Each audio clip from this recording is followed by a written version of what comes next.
ሩሲያው ፕሬዝዳንት ቭላድሚር ፑቲን ለኢራኑ አዲስ የበላይ መሪ ሙጅተባ ካሚኒ የእንኳን ደስ አሎት መልእክት አስተላልፈዋል። ፑቲን በመልእክታቸው ሩሲያ ለቴህራን ያላትን የማይናወጥ ድጋፍና አጋርነት በድጋሚ አረጋግጠዋል።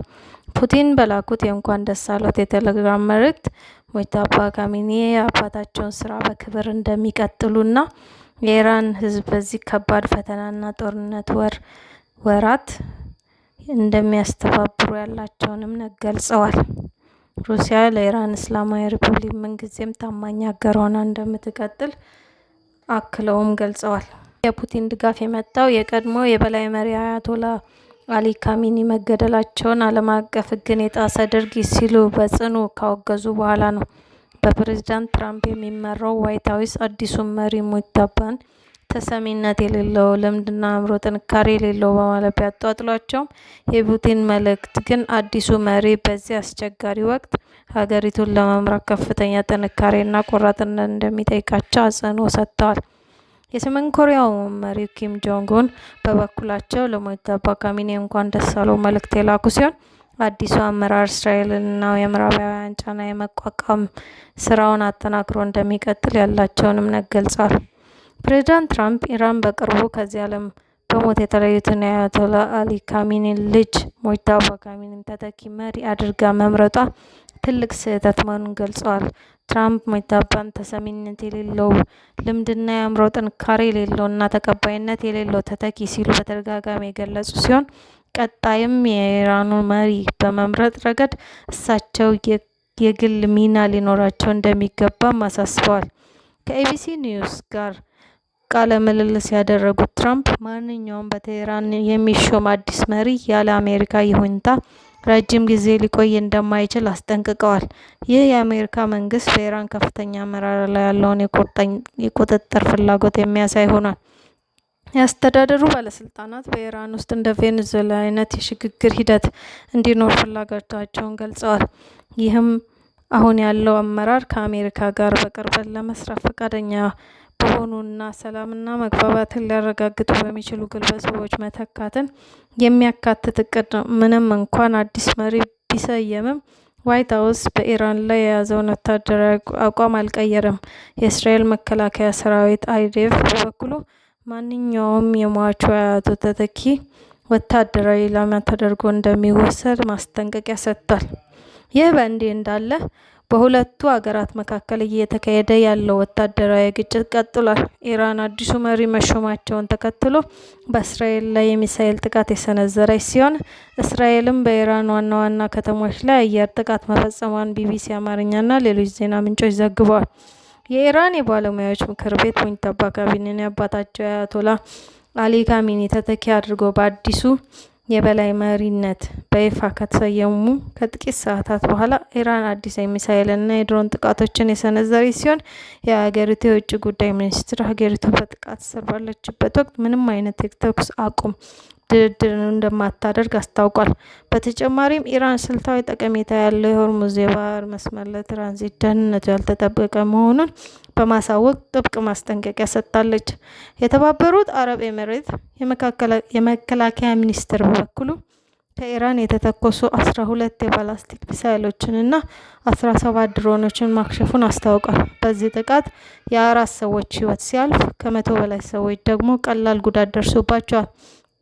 ኤሚሬቶች ጥቃት ቢሰነዘርባቸውም በተባበሩት መንግስታት ድርጅት የሀገሪቱ አምባሳደር ሀገራቸው በኢራን ላይ የሚሰነዘር ማንኛውም ጥቃት ውስጥ እንደማትሳተፍና ግጭቱ ይበልጥ እንዲባባስ እንደማትፈልግ በይፋ አስታውቀዋል። የተባበሩት አረብ ኤሚሬቶች ፕሬዝዳንት ሼክ መሐመድ ቢን ዛይድ አል ናህያን ሀገራቸው አሁን ላይ በጦርነት ወቅት እንደምትገኝ በመግለጽ ለዜጎችና ለጠላቶቻቸው ጠንካራ መልእክት አስተላልፈዋል። ፕሬዝዳንቱ በዛሬው ዕለት በደረሰው ጥቃት የቆሰሉ ሰዎች ለመጠየቅ ሆስፒታል በተገኙበት ወቅት ኤሚሬቶች ምንም እንኳን ማራኪና ውብ ብንሆንም በቀላሉ የምትደፈር ሀገር እንዳልሆነች ገልጸዋል። እኛ ወፍራም ቆዳና መራራ ስጋ ያለን በቀላሉ የማንበላ ምርጫዎች ነን ሲሉ ለጥቃት አድራሾች ግልጽ ማስጠንቀቂያ ሰጥተዋል።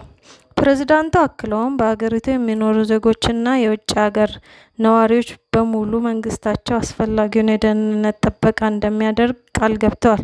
ምንም እንኳን ግጭቱ በሀገሪቱ ላይ የተጫነ ቢሆንም ራሳችንንና ቤተሰቦቻችንን ሀገራችንን ለመጠበቅ አስፈላጊውን ሁሉ እናደርጋለን ብለዋል።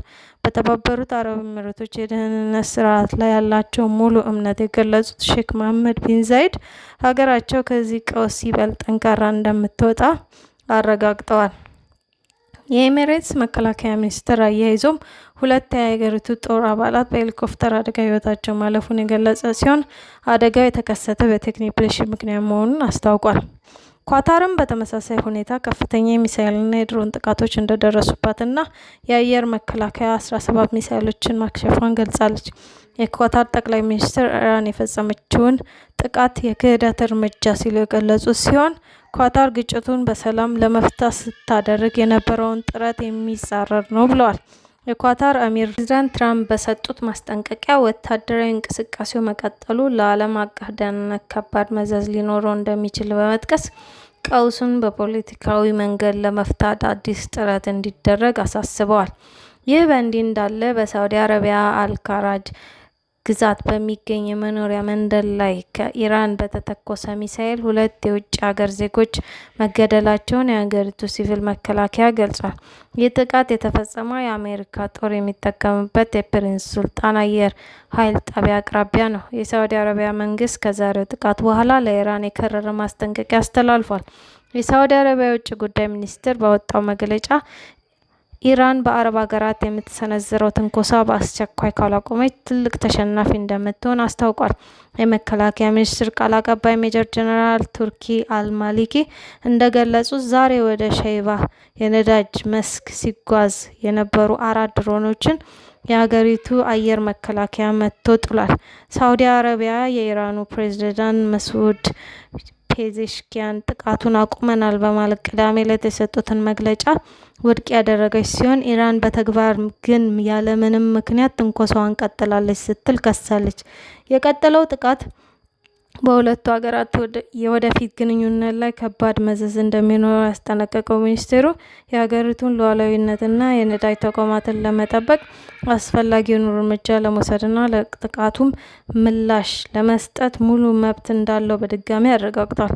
በተጨማሪም አልጋ ወራሽ መሐመድ ቢን ሳልማን ከኳታር አሚር ጋር ባደረጉት የስልክ ውይይት የሳዑዲ አረቢያ ከኳታር ጎን እንደምትቆምና ሉዓላዊነቷን ለማስከበር ማንኛውንም ድጋፍ እንደምታደርግ ገልጸዋል።